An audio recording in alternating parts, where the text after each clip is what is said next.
welterweight fight. What up, YouTube? Jay Bustin here today with a welterweight, hard, simulation style UFC 5 fight contract where we will be fighting Mike Perry. We will be playing as Tim Means in the blue UFC shorts. So let's get it. What an intro, guys. Gotta let you know what's going on here. But Mike Perry, look at this guy with the fucking mohawk. What a menace. This is a hard fight contract, so gotta play this smart. Well, when you have two guys that can box at this So UFC 329 was yesterday. What was everybody's reactions on that? Made sure I was off from work.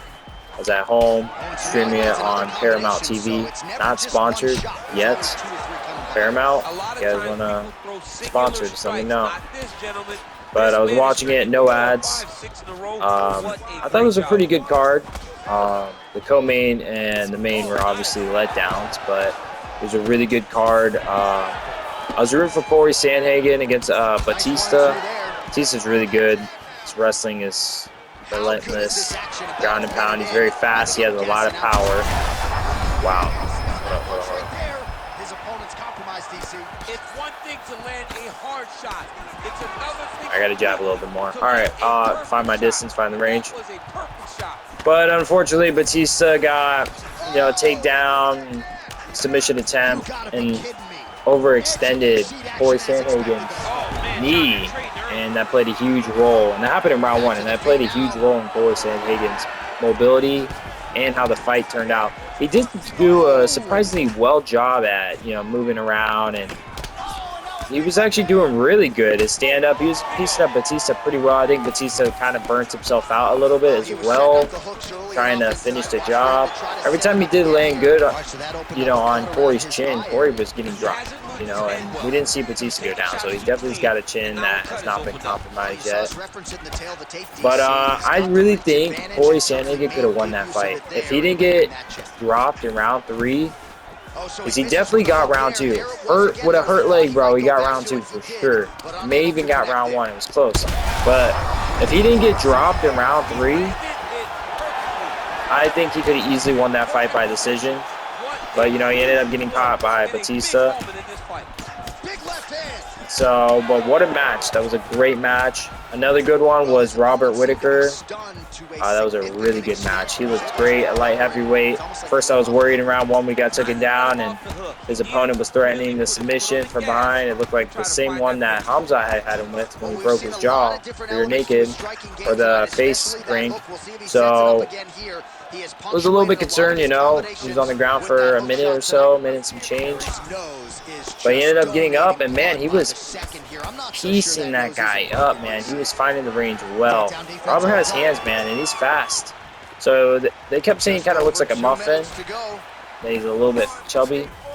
But, he had to bulk up from middleweight. That's 185 to, 205. It's only 20 pounds. But, yeah, man, I was really happy with that. It was a great match. Another good one. I mean, shout out to Patty, man. That was a very impressive, very tight guillotine choke there.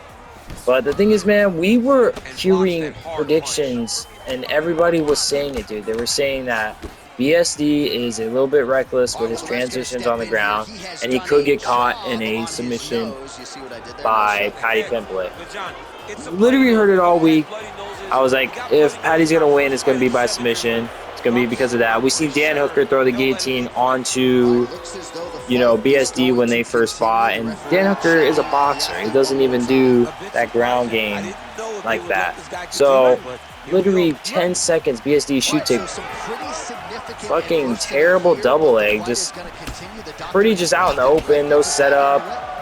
And he was doing good, pressuring Patty. I mean, the fight has barely even happened. We didn't even get to see anything. Shoots this terrible double leg, and Patty throws the guillotine in tight as fuck and ends up putting his ass to sleep. Bro wakes up like, what time is it? Bro woke up from a 20-minute nap, but actually it was fucking 6 hours later. You don't even know if it's the same day. I mean, shout out, I guess, good job not tapping, but you fucking put yourself in that position.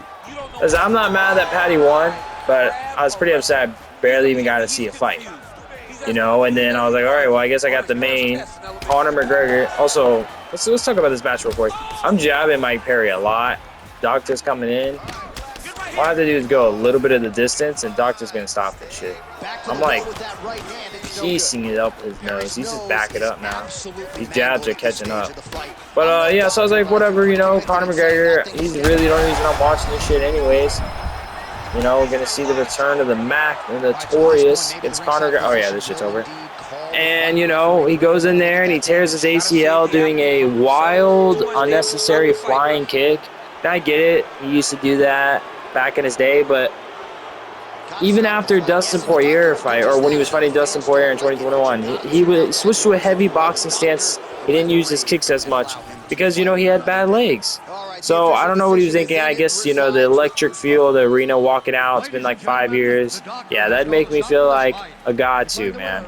But it's unfortunate. I hope he makes recovery. And I'd like to see him beat up Michael Chandler at welterweight, man. But that's my take. I hope you guys enjoyed the video. Yapped the whole time about UFC 329. But if you did, please leave a like, subscribe, and hit the bell to be notified for my daily content. And as always, I'll see you guys in the next video. Deuces.